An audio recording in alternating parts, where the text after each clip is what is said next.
So today we have the 7th talk in the Faith Mind series. Probably be at least 2 more. So we've been taking a look at this Faith Mind Sutra, seeing what it has to say to us. I'm going to read you the lines that we've done so far, and then we'll go on to the lines we're doing today. It's quite a bit now that we're on talk number 7, so be patient.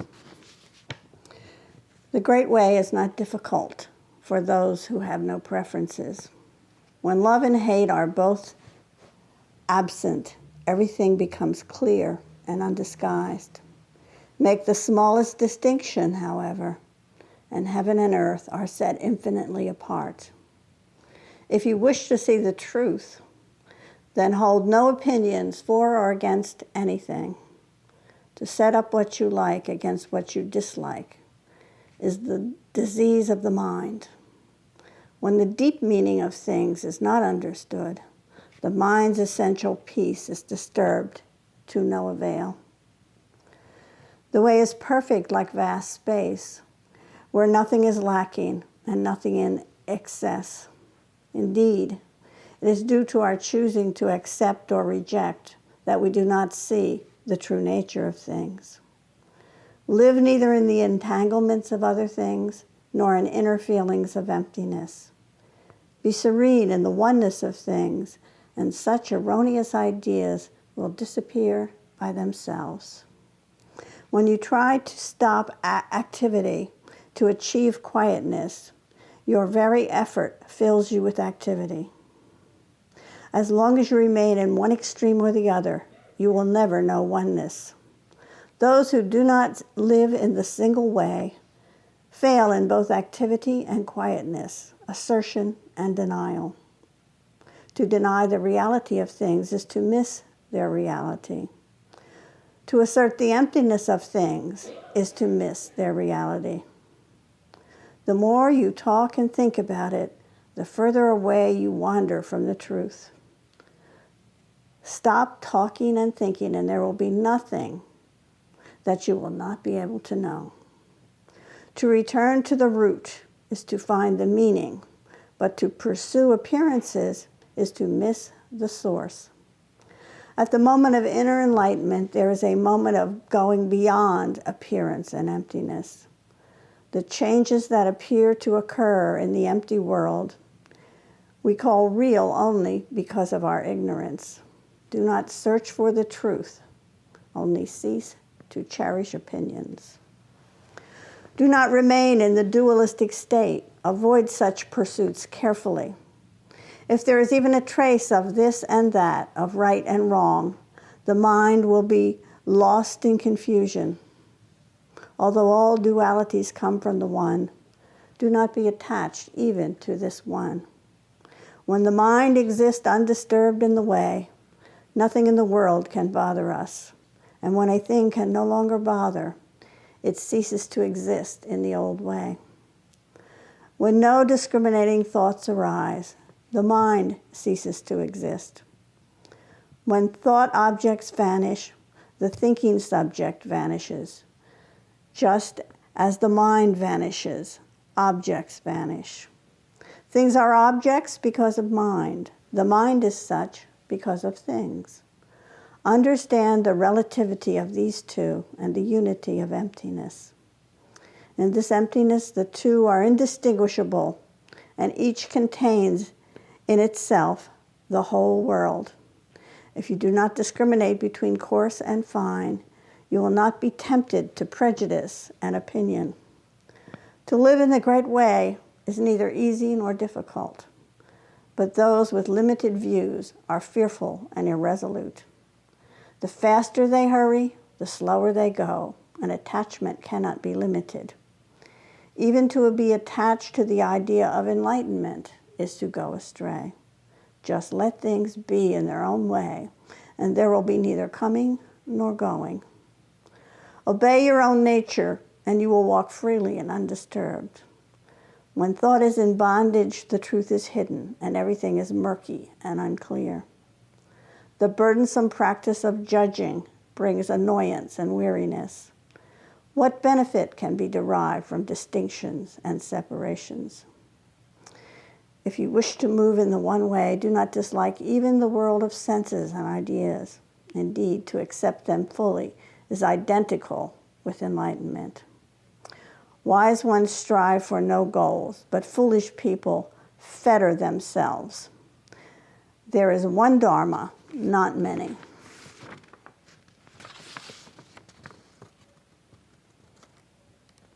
Okay, so that brings us to where we are today.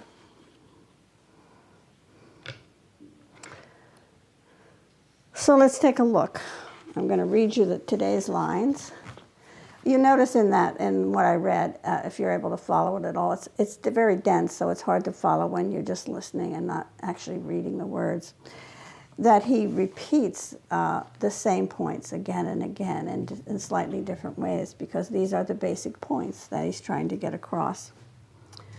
So today we're going to look at these lines. Distinctions arise from the clinging needs of the ignorant. To seek mind with the discriminating mind is the greatest of all mistakes. Rest and unrest derive from illusion. With enlightenment, there is no liking and disliking. All dualities come from ignorant inference. They are like dreams or flowers in the air. It is foolish to grasp them. Okay. So let's look at the first line. Distinctions arise from the clinging needs of the ignorant. So the most fundamental question we need to ask about that line in order to get some juice out of it is, what is it that Sang San, the author of this sutra, means when he talks about ignorance? When Buddhism speaks about ignorance, it does not mean what we generally mean by ignorance. Usually we mean, if we say call somebody ignorant, we mean lack of knowledge. They don't know stuff. But when Buddhism talks about ignorance, it's talking about a much graver and more fundamental lack. In Buddhism, there's the concept of the three poisons. And the three poisons are greed, anger, and ignorance. So this is the triumvirate that ignorance comes out of. These are the most important qualities that result from our delusions. That's why they're called the three poisons. And our most basic delusion in Buddhism, we know, is the delusion that we have a self. This delusion of having a self results from a lack of a deeper intuitive understanding. And it's this delusion that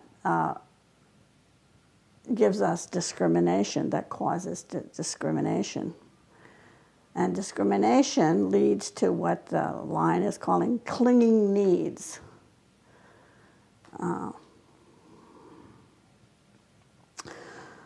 So if the basic delusion is that we have a self, then naturally we're going to have many clinging needs, right?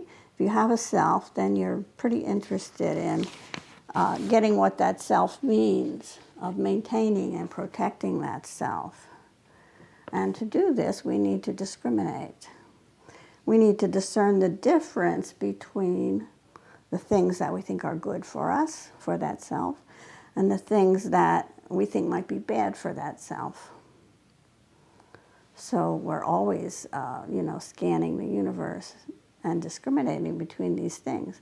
We're trying to get the things that we think are good, and we're trying to avoid the things that we think are bad.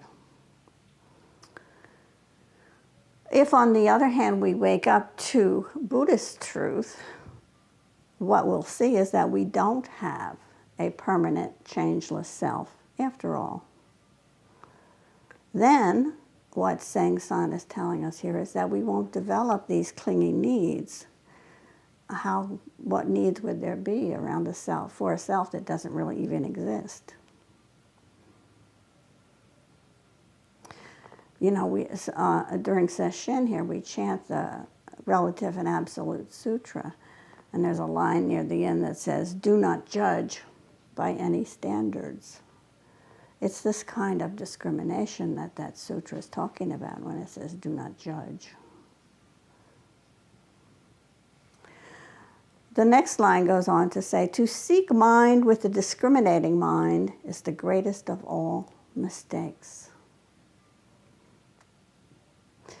In this line, we see that they've used the word mind in two separate ways. The first use of mind, to seek mind, he says, is talking about what Suzuki Roshi calls big mind, what I sometimes call the container. Also in Buddhist writings, you'll hear it called empty mind. Sometimes it's called the unborn. Sometimes it's called Buddha nature. Sometimes it's called the person of no rank.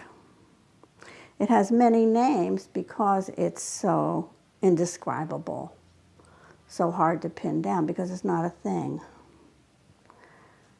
So this line goes on to say that we cannot seek this mind, this big mind, with discriminating mind. Discriminating mind is what Suzuki Roshi calls small mind.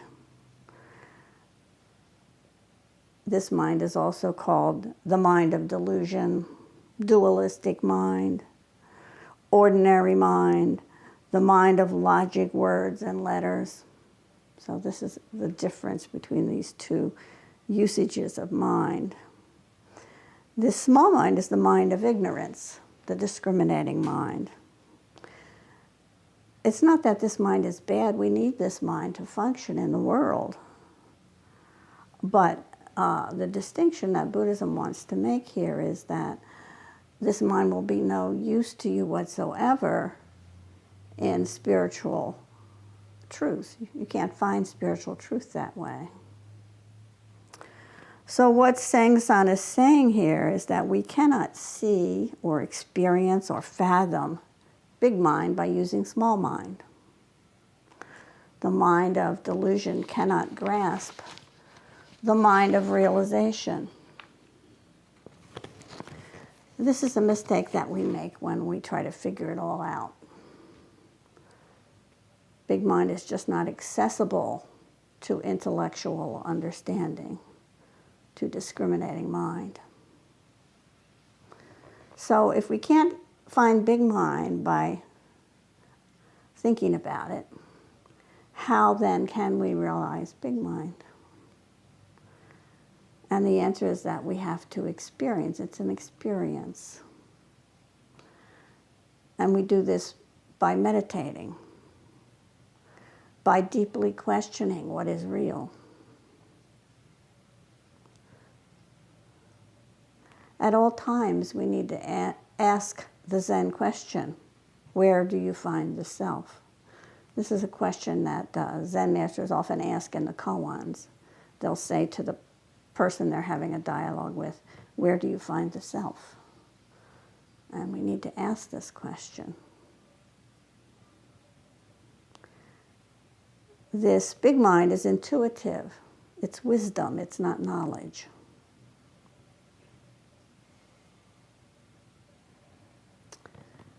He goes on in the third line to say this, rest and unrest derive from illusion. With enlightenment, there is no liking and disliking. So another way to translate this rest and unrest, we could call it peace and anxiety, perhaps, something along those lines. What the line says is that whether we experience peace of mind or anxiety depends on our illusions or delusions. Essentially the same, illusions and delusions. What illusions is Sengsan talking about here? He says, rest and unrest derive from illusion. What illusions? The same basic illusion or ignorance that he was talking about in the first line, and which he has mentioned many, many times before. All right, I'm going to read you the first line again.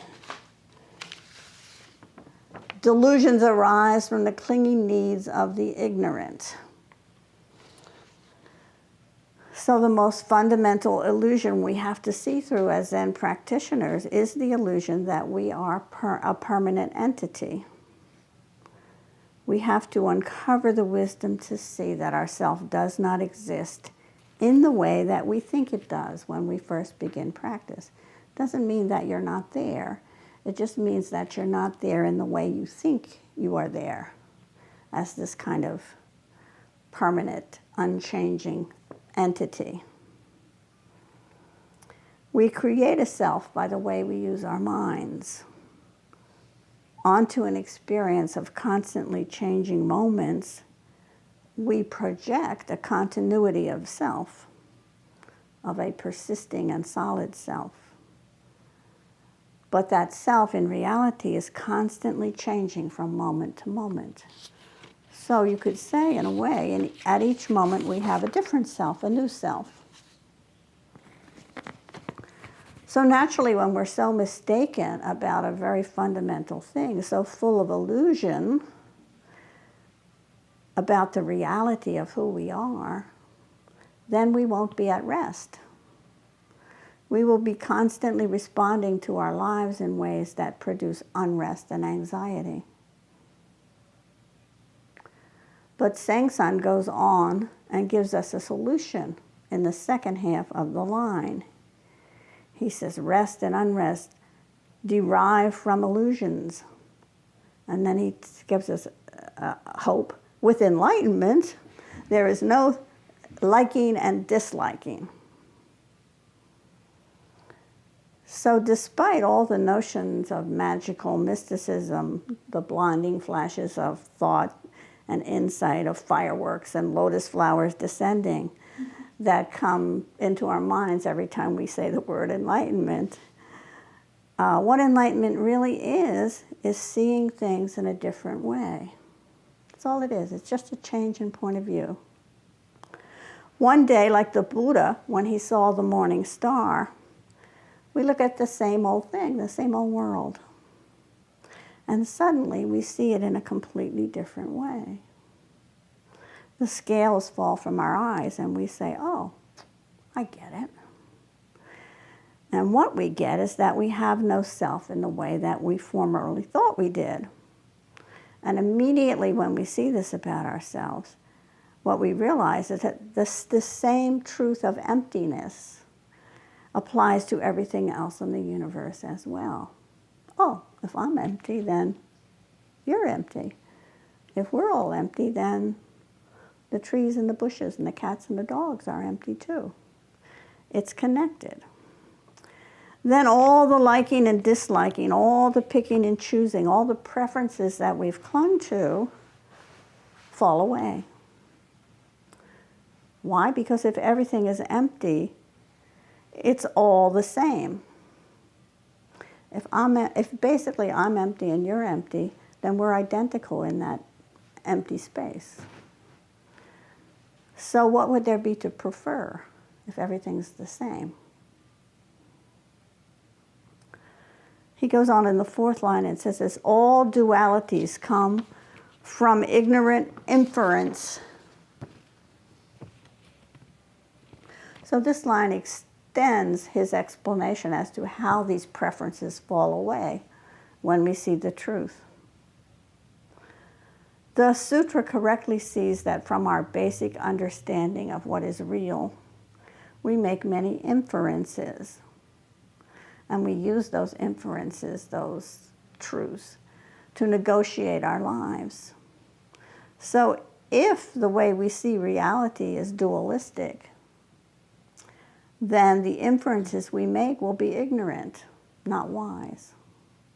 Because everything grows out of your basic way of seeing things.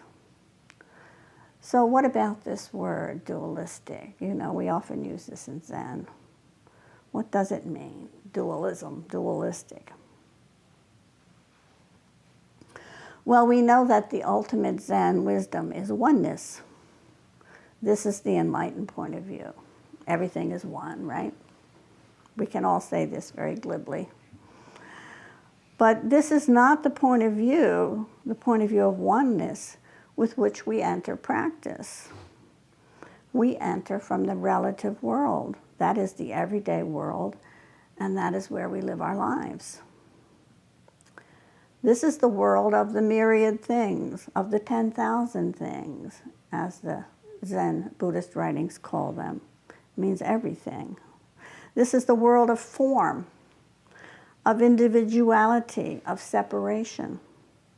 This is the world of I'm not you and you're not me. Because this is the only world we've experienced when we enter practice, the inferences we make are therefore ignorant. We infer that separateness is the only way of experiencing the world. But Buddha saw through this way of seeing, and he told us about what he saw. He saw that everything in the world is always changing, that every moment there is a new world in which every aspect is subtly changed. His inferences, once he saw this truth, were not ignorant. They were enlightened inferences. So what did Buddha infer from this realization of change? He saw this, that the reason things change is because they do not exist alone. They do not exist independently from one another. Everything inevitably exists in relationship with everything else. That's what Buddha saw. Things are always reacting and responding to each other. So things change because they're not alone. Everything exists in a vast interconnected web. You could call it a matrix, a milieu, a gestalt, a pattern, and we can't separate them. Thus, Buddha made this inference. He saw that therefore we cannot say, he saw that we can therefore say that there is only this one big whole. If everything depends on everything else to make it what it is, then things cannot be separate. There is only one, nothing dualistic, nothing outside this one that can be called two. Mentally, we can abstract different parts and kind of look at them separately. This is what allows us to analyze things. And that's a good thing sometimes when we're trying to reach some kind of thought. But in reality, what he's saying is you really can't do that. It has to exist in this matrix together. So if, as Buddha did, we make the correct inferences from this fundamental truth that everything is one, then we'll no longer be ignorant. We will be enlightened. So Sengsan goes on in the next line, he says, they are the dreams of flowers in the air. It is foolish to try to grasp them. When he says they are life dreams or flowers in the air. The they he's talking about here is dualities, illusions. They're not real. That's why we call them illusions. They're life dreams, they're flowers in the air. So the sutra goes on here in this line to expand upon the ignorant inferences we make when we do not see the fundamental truth of emptiness, of oneness.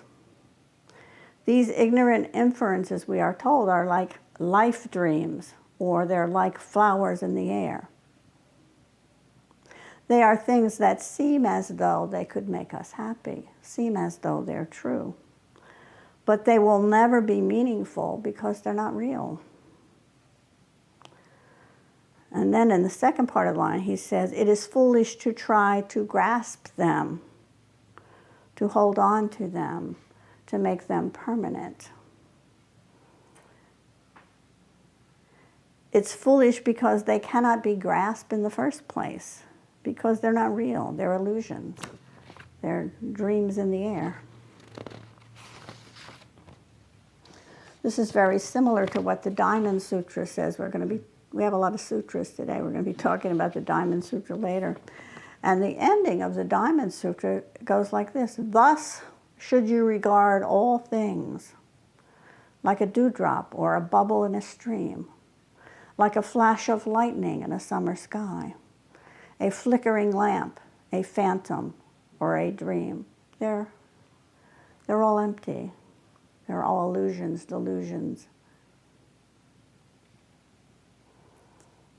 He goes on to the next line. He says, gain and loss, right and wrong, such thoughts must be finally abolished at once. In this line, Seng-san returns to his most basic point, that a fundamental human error is to pick and choose, to have preferences. This is the very first line of the sutra. The great way is not difficult for those who have no preferences. He's telling us here, if you have preferences, you're in trouble. So he names some of the dualities that we twist ourselves into knots trying to choose between. He says gain and loss, right and wrong. Gain and loss, what will I get out of this? What's in it for me? What do I have to lose here? Right and wrong, what should I do? What shouldn't I do? All day long. He tells us that we need to abolish all such thoughts at once. At once is kind of, a Rinzai concept that, you have an insight and it happens all at once in one big flash. Of course, this is not easy to do. How do we abolish these and other dualities?